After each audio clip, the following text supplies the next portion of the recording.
વાત કરીશું ખેડાથી ખેડામાં દિલ્હીમાં થયેલા બોમ્બ બ્લાસ્ટની ઘટના પછી ખેડા જિલ્લાના સુપ્રસિદ્ધ યાત્રાધામ ડાકોર રણછોડરાયજીમાં સુરક્ષાને લઈને ગંભીર ચિંતાનો માહોલ સર્જાયો છે।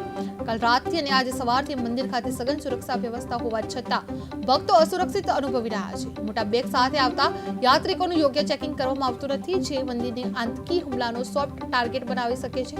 સ્થાનિક ડાકોર પોલીસના સુરક્ષા વ્યવસ્થાને ભક્તો અને વિદેશી દર્શનાર્થીઓ નાપસંદ કરી રહ્યા છે।